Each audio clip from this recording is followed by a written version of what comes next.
What I love about tree planting is the challenge, just getting through the mental games, physical challenge. Every day sort of feels like, I mean, I wake up and I don't really know what I'm going to encounter that day. I still go and do the same job, but I don't know if it's going to be a good day, a bad day, if I'm going to hurt myself, if I'm going to cry, if I'm going to laugh.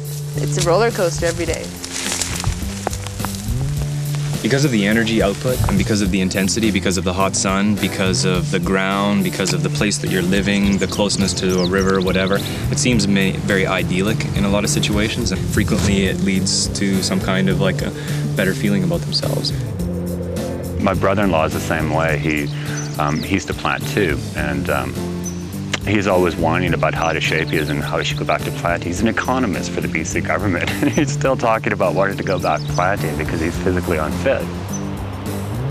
There is a certain vitality to it, and you feel you're on the side of the angels, I suppose, to a certain extent. You're doing something good, and you're doing it. You know, you're doing that good thing well. These people are, when they're out here, there's one thing on their mind only, and that's to work as hard as they can to make as much money as they can. I was working as a valet parker, okay? So the money to that stream was relatively good. This is popular culture. This is Canadian pop culture. It's sort of the coming of age ritual, I think, for a lot of young Canadians.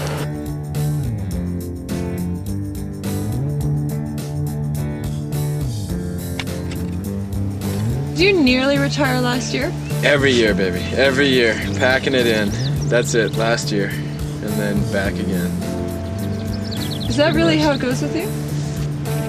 For the first 5 years, yeah. But then the last 5, I've actually kept my stuff. Come on, baby. It's too early for that shit. And we haven't even had coffee yet. This is a really dangerous place to work. Just wanted to double underline that. I guess first structurally we're changing things a bit. I'm going to have 3 first aid attendants with a 29 planter crew, which is the highest ratio I think we've ever had. I'd gotten out of university and I'd gone planting. I'd traveled a little bit, and then I'd moved to New York for 7 months and just kind of booked around Manhattan. It'd been really cool. And then I thought it was so cool to leave Manhattan, and then I think it was like within 2 days, I was on a clear cut outside of Nakusp, planting away in some hailstorm. And I just thought that was, you know, I was young. I thought it was really romantic somehow. I liked it. I was in like a little movie of my own. Well, that's the hard part. I mean, what I really do is depends on the day of the week, right? I mean, sometimes I'd say what I really do is right, but then realistically, what I really do is probably plant trees and buy time for writing in hopes that someday that will be what I really do. I started, like I say, a long time ago, a decade now, and somewhere along the way, my aunt, Michael's mom, phoned me up and said, "You gotta get this kid a job.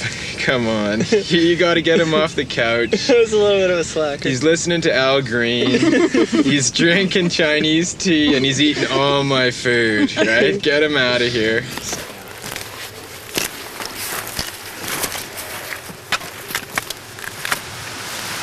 We're all bound by taxes and obligation to industrial structures, and but I came here maybe to buy time and to keep away from the clutches of the bureaucracies that want to get a hold of you as you become an adult.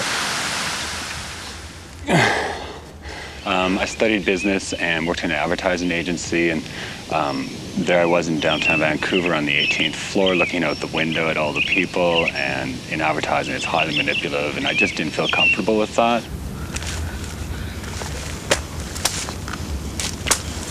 I'd been in Toronto working in a real estate agency and wanted to be outdoors. I worked in an office where I could look down a hall and see a window and the sun would reflect off the building so I could see what it was like outside. I wanted to get out so bad.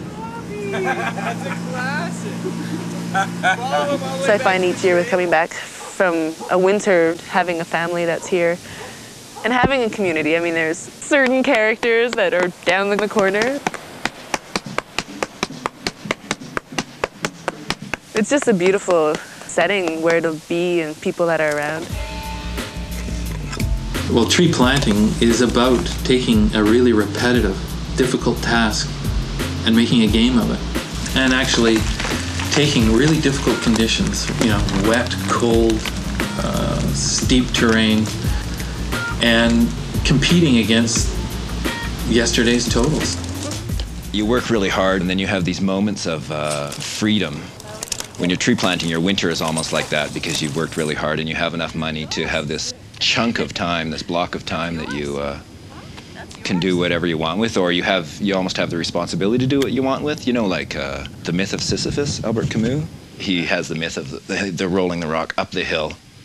He's rolling the rock up the hill and he's condemned to doing that all his life, but he has these moments of freedom when he's going down the hill, and he's just aware of his surroundings and has these brief moments of freedom even though he's compelled to go to work again.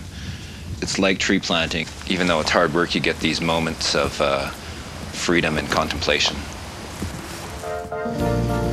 Romantic interludes. My best one was my first year. And I arrived at the camp and there's this good-looking guy, very attractive man, dark hair, blue eyes. He's got this beautiful van, and I open up the door and he's got incense burning and candles, and he's listening to jazz, and he's reading the Tibetan Book of Living and Dying, and I'm like, oh my God, I love you already, and I don't even know you. Like, he was amazing. It was like, oh, cosmic baby, this is so on. Well, because planting relationships are like, you're married within a week and a half, and you know, you basically, if you could, you'd have children and be old and like dead and have other people going on with your life by the time you leave. Tree planters eat a lot of food. Most crews vary, but generally speaking, they eat a lot of food.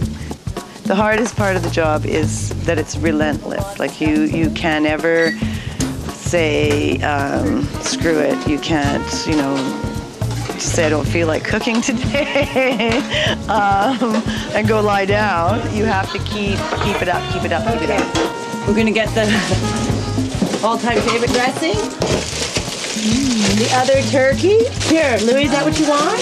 What's that? Even on your day off, you're shopping or you're doing lunch prep, or you're cleaning up, or you're making sure everything's organized, there's enough of everything. You're always doing lists and reorganizing coolers and fridges, and yeah, it's relentless. And so that starts to get to you after a while. That's why it's nice to have a big party and just say, screw everything for a day, and that's kind of fun.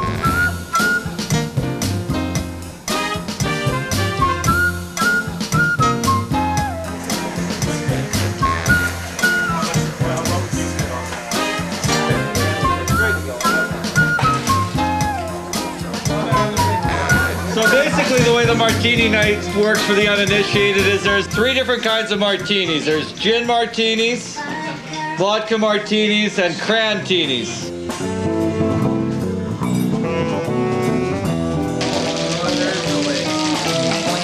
Crantini. Anyone want to drink one more batch of crantini? Crantini?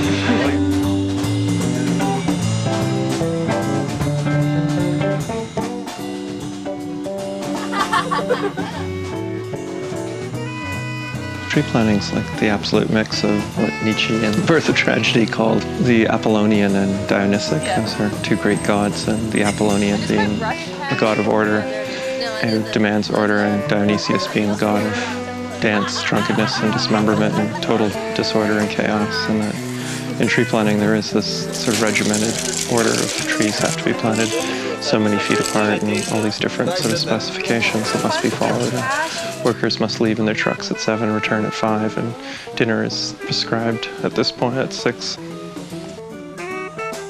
All these things are fairly regimented, but at the same time there's this incredible pull towards the Dionysic, which involves sort of lots of disorder and wild blowing off of steam by workers who are sort of rejecting the Apollonian model of controlling the laborer.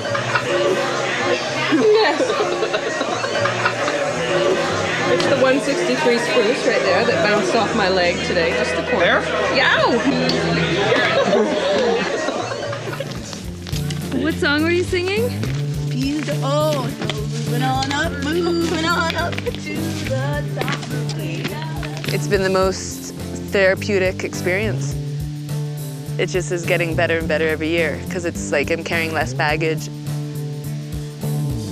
your mind gets clear, I think, with the fresh air and the hard work. Even though now I'm ready to leave planting and move on to something else, I think it's really enriched my life a lot. I've grown because of it. I've learned a lot about myself through other people and through my surroundings, and just as a job and the challenge that it puts towards me. Yeah, the hardest thing about coming up is the fact that you have to leave it. Like, I have no qualms with the big communal eating area and being outdoors and have a shower next to someone, and I love brushing my teeth with a whole bunch of people. I think it's hilarious getting to see the way people brush their teeth, and I think it's an amazing opportunity to get to know people. What are you going to spend your money on? I'm spending every penny I make on my trip to India and China. I'm glad I'm pixelated.